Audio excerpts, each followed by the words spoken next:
I'm 15 years old, and I'm walking down the road minding my own business. And I'm surrounded at the time, caught by surprise, by a group of neo-Nazis in a van out in what they call packy bashing, hunting people who look like me just to target us, and if they find us, to attack us with hammers, machetes, and screwdrivers. I'm surrounded by them. Grown men in their 20s, 5, 6, 7 or 8, I've lost count. But to a 15-year-old, it makes no difference. And it's incredibly intimidating. I think at the time that it's the end of my life. I've seen by this time 4 or 5, lost count, of the number of my friends who I've had to watch stabbed because of the fact that they look different. One of my friends had a hammer put to his head. One of them was stabbed because he stood up for me. Happened to be white, but he was deemed a blood traitor. On this occasion, a passerby, a good Samaritan, if you will, saw this young, scared 15-year-old, skinny teenage boy and decided that he should intervene. I don't remember his name. All I remember is that he tried to save me on that day. And instead, what happened is that these neo-Nazi skinheads held me back and decided to punish him for intervening in his attempt to defend me. And so as they forced me to watch, holding me back, they stabbed him on multiple occasions all over his body, and he fell to the floor as they cried and shouted and screamed at him that he was a blood traitor. I'm 24 years old. My hands are tied behind my back with rags. I'm blindfolded. I'm underground. Body is piled atop of body. I don't know where I am, but I know it's Cairo. I hear the crackle of electricity as people start to scream. And what I learn later is that they are being tortured on their teeth and their genitalia, being asked questions. I'm given a number. My number is 42. And from the first day, those numbers are called in chronological order, so that as number 1 is called, number 1 is led through this underground dungeon to the interrogation cell, where number 1 is then tortured, and the rest of us have to hear number 1 scream and plead for mercy. And then number 2 is called, and then number 3 and number 4, and so on. By the time number 41 is up next, this man who I've never met before nor since is crying like a baby and pleading me to help him, begging me. I say to him in Arabic, I say, "Brother, I don't know what I can do for you. I'm in the same position as you are." He says, "Please, help me, do something. You're unlikely to be electrocuted. You're British, I'm Egyptian, they're going to kill me." That struck a chord with me because I thought he's probably right. So I did what I could to help him, to give him some semblance of courage. I recited some passages from the Quran that I had committed to memory in an attempt to soothe his soul. It worked. The man thanked me and he said, "What's your name?" I told him, "My name is Maajid Nawaz." He said, "Maajid, you're a good man." Then number 41 was called and he was led off to the interrogation cell. And I had to hear him scream as he was tortured.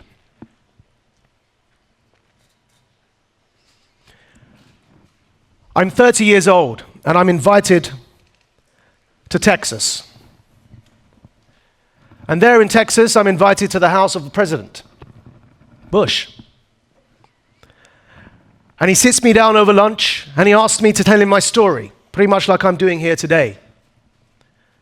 Condoleezza Rice is there, his wife is there, Steve Hadley is there, all his team. And I get to the bit where I say, at the age of 24, I was arrested and detained in Egypt and sentenced to 5 years as a political prisoner, adopted by Amnesty International as a prisoner of conscience. And we witnessed torture in those Egyptian jails under Hosni Mubarak. And President Bush says to me, "Stop right there." So I stop. And in the way only President Bush can do, under his administration, of course, you'll all remember that waterboarding was legalized. He says to me, right in the eyes, "How do you define torture?" So I have a choice to make at this moment. Either I insult the leader of the free world,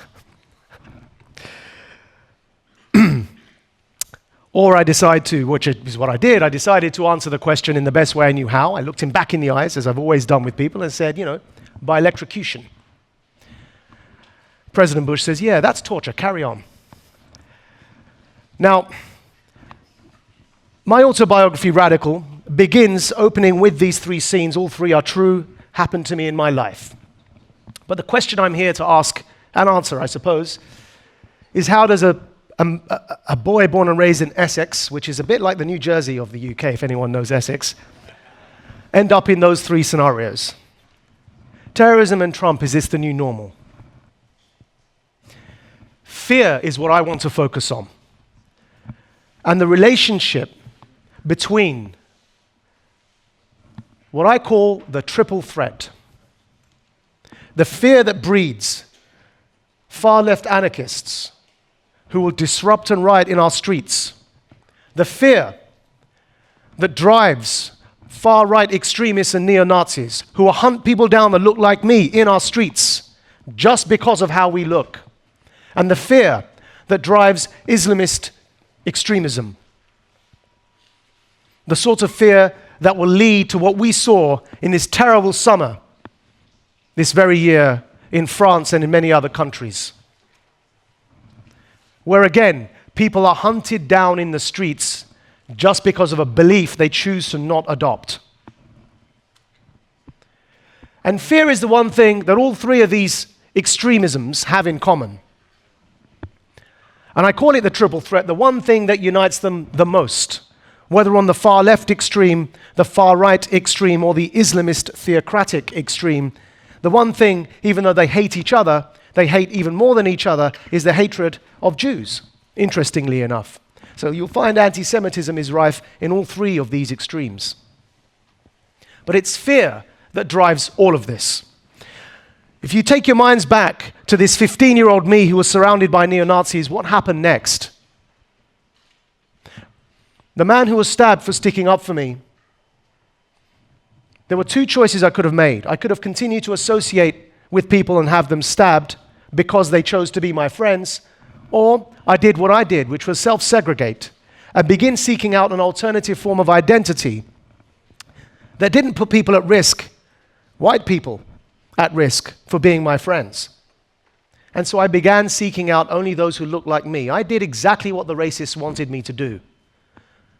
I began only associating, first of all, through hip-hop. I was, you'll see in the first part of the book, I was a bit of a b-boy. Some of you saw me wearing a bandana last night. I learned how to put those on when I was about 13 years old.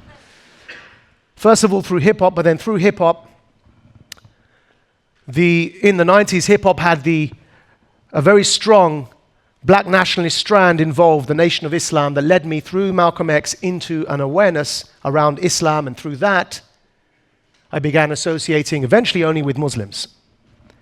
At that state, in that state, as scared as I was, as fearful as I was, and as the Bosnia genocide in Bosnia was playing out across the continent, I was found by somebody who knew exactly how to capitalize, how to exploit that fear, a recruiter to an Islamist organization.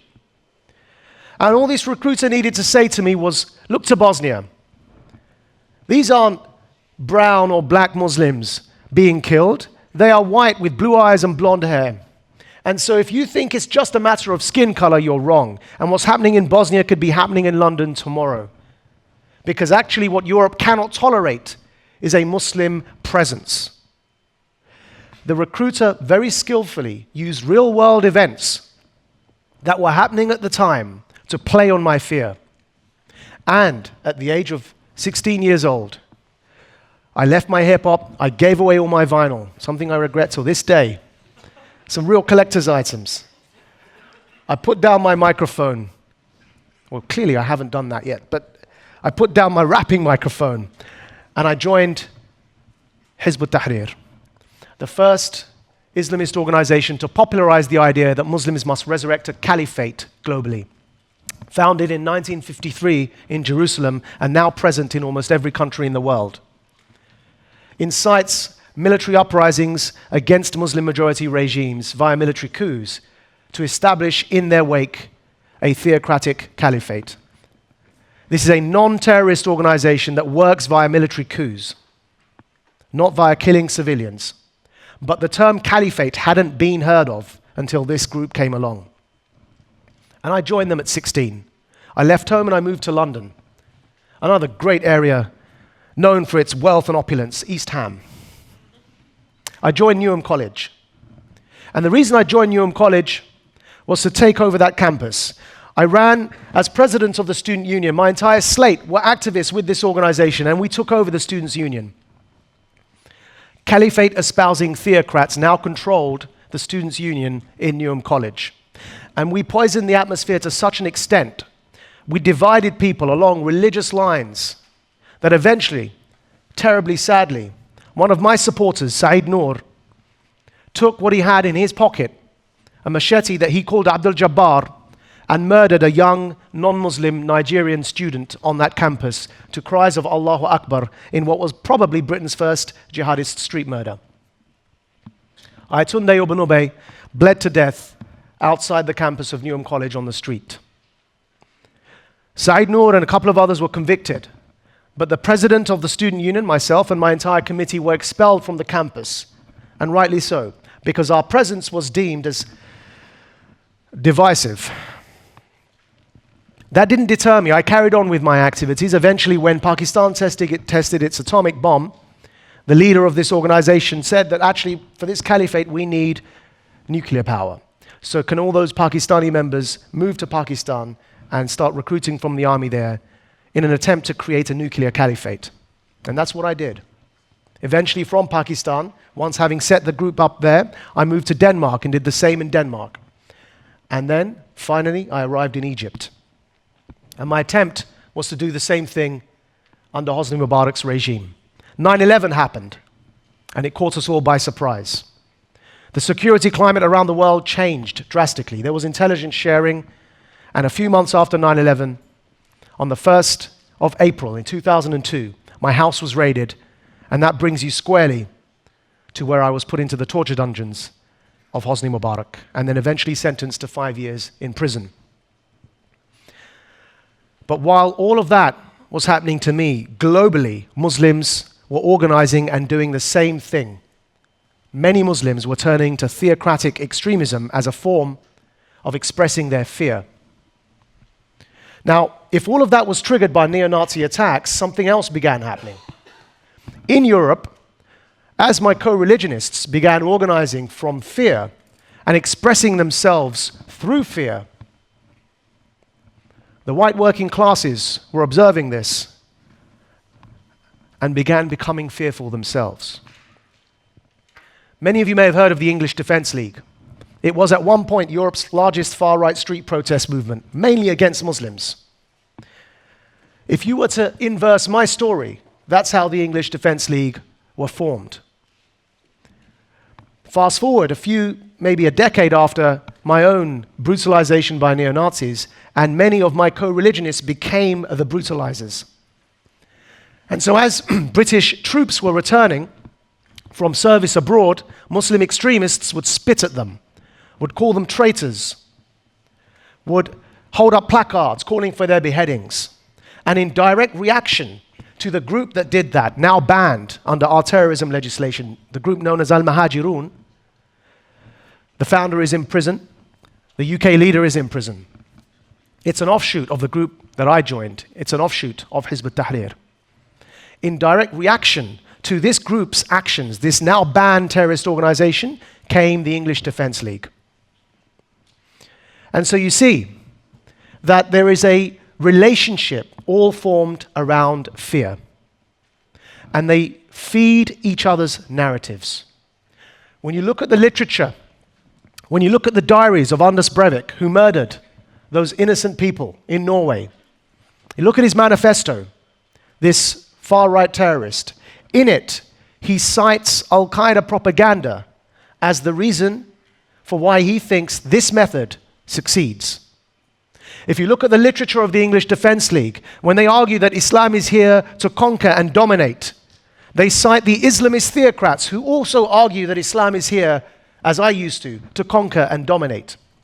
The only difference, one is attempting to resist that conquering, the other is trying to do the conquering.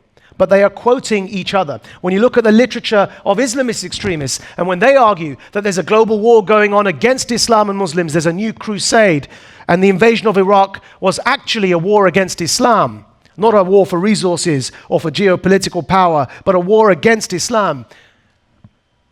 They cite the literature, the Islamists cite the literature of groups such as the far right, to argue that, yes, see, they hate all Muslims. They are citing and quoting each other in what we call a symbiotic relationship. They feed each other's narratives, and that's the power of fear. And so Trump and terrorism, is this the new normal? Unfortunately, unless we break that cycle of fear, most people who came out of that prison in Egypt became even more extreme, became more hardened terrorists, because that's what jail and torture does to you.